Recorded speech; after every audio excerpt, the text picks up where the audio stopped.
Bonjour. Oh, bonjour. Et j'ai pris un peu de temps à vous retrouver, mes chers amis. Je suis un peu bousculée en ce moment. Voyez-vous, le printemps arrive et il fallait remettre les carrés de fraisiers en ordre dans le jardin avant qu'il ne pleuve. Nous avons eu un temps superbe, comme vous tous sans doute. Et aujourd'hui, cette nuit, il a enfin un petit peu plu. J'en suis très heureuse car je n'avais plus d'eau. Bien, alors nous étions donc dans ce magnifique petit pays, Costa Rica, la dernière fois, et je vous avais promis un deuxième épisode. Eh bien, le voici, vous vous souvenez, nous étions en route vers le cul du monde, comme on l'appelle, le cul du monde, al culo del mundo, et ça passe mieux en espagnol. Et car je ne suis pas habituée à parler de cette manière. Et nous étions donc passés par la ferme avec le Padre Núñez et un autre collègue de mon mari, un Tico. Et donc, il y avait l'épisode des mangues qu'il avait choisi, dont il avait choisi les meilleurs, ce Padre Núñez. Ensuite, eh bien, il fallait continuer notre chemin, car vous savez, dans ce petit pays, il n'y a qu'un ferry qui traverse ce bras d'eau pour aller donc à cette fameuse petite ville ou village qu'est Kobano. Je dirais plutôt un village ou lieu-dit qu'est Kobano. Lieu-dit serait peut-être encore mieux. Donc, arrivé au ferry, j'en ai profité, donc il fallait être à l'heure, bien sûr. J'en ai profité, on avait quelques minutes pour observer les pélicans. Il y avait toute une colonie et un pélican arrive vers ses petits affamés. Vous savez, ce gros bec avec la poche remplie de nourriture pour la progéniture. Donc, il s'attelle à ce travail, il ouvre le bec et les petits pélicans, petits, ils sont quand même encore gros, et surtout le bec est gros, pénètrent dans le bec du papa pour aller rechercher les poissons qui sont dans cette poche. Bien, la poche était vide et brusquement, un autre, sans doute qui n'était pas suffisamment repu, retourne vers le bec du pélican et il pénètre presque à moitié du corps jusqu'au fond de l'ésophage du père. Il a failli être égorgé, le pauvre. Il n'avait pas assez faim, ou bien il est plutôt gourmand. En tous les cas, voilà ce que fait un père pélican pour ses enfants, jusqu'à la dernière bouchée qu'il avait conservée pour lui-même. Soit dit en passant, nous prenons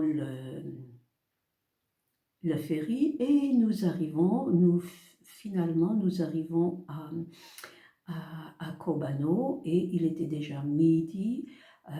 La faim commençait à s'installer puisque nous étions levés depuis 3h30 du matin. Et évidemment, il n'y a pas de magasin là-bas.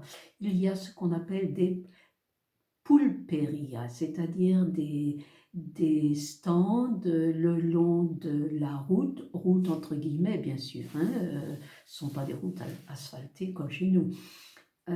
Eh bien, là, j'ai découvert par hasard un vieux morceau de pain très sec, une sorte de baguette très très sèche, et un saucisson, encore plus sec sans doute, un saucisson. Donc j'ai acheté, et quand je suis revenue vers nos messieurs, eh bien, je ne pouvais pas faire autrement que de partager. C'était tout à fait normal. Mon mari et moi, on aurait certainement tout mangé, mais les autres ne se sont pas déplacés pour aller acheter quoi que ce soit. Non, je savais que de la part de Mario, bon, il est toujours à court d'argent. mais le Padre Núñez, donc dans la voiture, en se déplaçant vers la société de Marañón qu'on voulait visiter, j'ai proposé, donc j'ai partagé en trois le fameux morceau de pain tout sec et le saucisson. Mario a accepté et a remercié. Padre Núñez a aussi accepté de manger ce repas sec. Et nous avons mangé tous les cinq, non, tous les quatre, pardon, je me dis double. Nous faisons le nécessaire à la société, etc. On revient, on retourne vers le ferry. Et là, évidemment, nous étions heureux, le seul et unique ferry pour retourner à terre, un seul horaire. Et là, évidemment, il y a une cantine. Et dans cette cantine, on peut acheter des mets très conséquents et bons. Nous avons fait la queue, bien sûr, et nous avons acheté, mon mari et moi, des assiettes qui étaient pleines, Mario aussi, et Padre Núñez a acheté toute autre chose, beaucoup plus cher, bien sûr. Nous, on s'est contenté d'une cuisine bourgeoise, comme on dirait, enfin tout à fait ordinaire, mais tout aussi bonne. Et lui, le Padre Núñez, a acheté une assiette chère, remplie à bord, et avec cette assiette, eh bien, il est parti aller s'asseoir au fond du ferry, là où il y a des places où l'on peut s'asseoir et manger. Et nous sommes venus, on est allé s'asseoir sur une autre.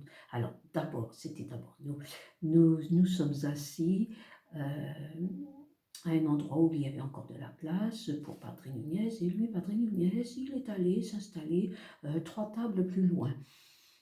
Surpris. Et donc, on demande à Padre Núñez, ne voulez-vous pas venir vous asseoir près de nous? Oh non, certainement pas, j'aurais trop peur qu'on me prenne ma nourriture. Ah, nous en étions estomaqués. On ne pouvait plus rien dire à tout cela. Mais donc on lui a renouvelé notre demande en disant « Mais notre assiette est pleine, ne vous inquiétez pas, on ne mangera pas votre assiette, nous avons assez pour manger. » Et il est finalement venu s'asseoir près de nous. J'en ris parce que nous étions tellement surpris par cette réponse. Tellement surpris, aussi bien Mario que mon mari que moi-même, où nous sommes habitués toujours à partager. Moi qui n'avais pas hésité à partager mon saucisson et mon pain sec, voilà que Padre Núñez avait trop peur de vouloir partager son assiette bien remplie. Voilà, bon, il y aura un autre épilogue la prochaine fois, ce serait trop long, vraiment. Au revoir et bonne journée à vous.